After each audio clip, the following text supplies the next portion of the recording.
नमस्कार, मैं हूं आपके साथ निहारिका महेश्वरी। बहुत दिनों के बाद एक वीडियो बनाने का मन कर रहा है क्योंकि आम आदमी से जुड़ा ये मसला है। एक ऐसा वैश्विक घटनाक्रम हुआ है जिसका सीधा तौर पर असर भारत में दिख रहा है। उसका कारण ये है कि लखनऊ से लेकर जम्मू कश्मीर के जो शिया मुसलमान हैं अब सड़कों पर है, विरोध प्रदर्शन कर रहे हैं।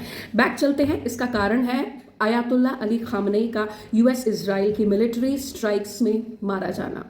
अब यूएसए हो, ईरान हो, इजराइल हो, सऊदी हो, ये जो अगर ये एक जो चारों देश हैं, इन सबको आपस में क्या प्रॉब्लम है और कौन किसके साथ किस लिए और किस वेस्टेड इंटरेस्ट से खड़ा है, वो आपको यहाँ समझना जरूरी है। और भारत पर इम्पैक्ट इसलिए क्योंकि यहाँ शिया मुसलमानों की तादाद ज़्यादा है और शिया मुसलमान आयतुल्ला अली खामनेई शिया मुसलमान थे। उनके पुरोधा एक बहुत ही सीनियर रिलीजियस इस्लामिक लीडर माने जाते थे, बशर्ते पूरा वर्ल्ड उन्हें की कट्टर सोच और एंटी विमेन पॉलिसीज और एंटी एजुकेशन के तौर पर ही क्यों ना जाने।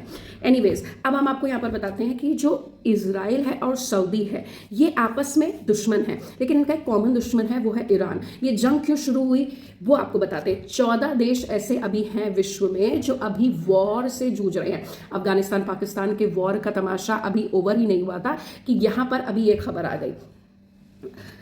इजराइल सऊदी, जैसे कि मैंने बताया, कॉमन दुश्मन क्यों है वो आपको बताएंगे, लेकिन ये ईरान, इजराइल और सऊदी जो आपस के दुश्मन हैं उनका एक कॉमन दुश्मन ईरान है और एक कॉमन फ्रेंड है इजराइल और सऊदी का, वो यूएसए है। अब आपको बताते हैं कि पूरी मैथ्स और कैलकुलेशंस इसके पीछे के बताते हैं। सबसे पहले इजराइल को ईरान से नफरत क्यों है, उसका कारण है ईरान का बैकबोन, ईरान की आइडियोलॉजी और ईरान की कट्टरता जो कि 3H के फैक्टर्स के तौर पर रिवॉल्व होती है उसके इर्द गिर्द, जो है हिजबुल्ला, हमास और ह्यूती।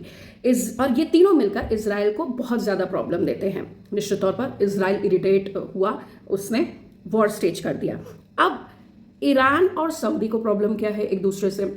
ईरान और सऊदी को बेसिक प्रॉब्लम तो देखिए पीछे है, ये एक रिलीजियस वॉर था। ईरान और सऊदी के बीच में शिया और सुन्नी की लड़ाई थी। यूएई यानी कि मतलब Saudi is Sunni and Iran is basically Shia.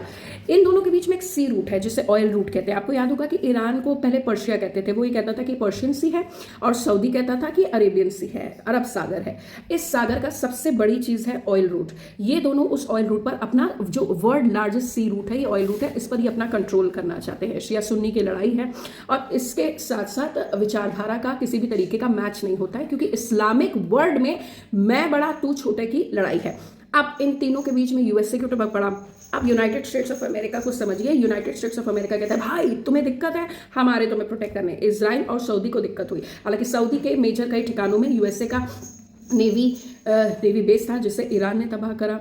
Navy base के साथ मिलिट्री बेस था, तबाह करा। यूएसए इजराइल और सऊदी का दोस्त है, तो हम अपने अलाइज को कुछ हुआ यूएसए सबसे पहले आता है। वो बात अलग है कि भाई ट्रंप या यूनाइटेड स्टेट्स में कोई भी प्रेसिडेंट यहाँ पर रहा है, उसने कहा है कि भाई जहाँ जहाँ ह्यूमन राइट्स फंसेगा, अपने देश का ह्यूमन राइट्स का इशू नहीं संभाल पा रहे हैं, लेकिन जहाँ जहाँ ह्यूमन राइट्स का पंगा होगा वहाँ पर हम टपक पड़ेंगे। और वहाँ पर ह्यूमन राइट्स को सॉल्व करना, किसी भी तरीके के एट्रोसिटीज़ को सॉल्व करना यूनाइटेड स्टेट्स ऑफ अमेरिका माफ़ कीजिएगा, उसका प्रथम फर्ज है। यूएसए का असली रीजन इस लड़ाई में इंटरेस्ट लेना एलाइज के साथ साथ एक ऑयल रूट। यूएसए चाहेगा कि जो सबसे इंपॉर्टेंट और सबसे बड़ा ऑयल रूट है उस पर उसका कंट्रोल हो। दूसरा बड़ा रीजन है न्यूक्लियर फैसिलिटीज़ को वो किसी भी तरीके से डेवलप नहीं करने देना चाहता है, एक ये कारण है। और दूसरा, ह्यूमन राइट्स के बहाने ट्रंप ने ये अटैक करा। अब ये अटैक हो गया, खामनेई मारा गया, लेकिन इसके आफ्टर इफेक्ट्स किस तरीके से देखने को मिलेंगे ये एक बहुत बड़ी बात है। बहरहाल इंडिया में शिया मुसलमानों ने विरोध प्रदर्शन कर दिया है और ये लड़ाई एक अनरेस्ट के तौर पर भी इंडिया में जा सकती है और एक नया war Islamic world versus all में वेज कर सकती है। नमस्कार।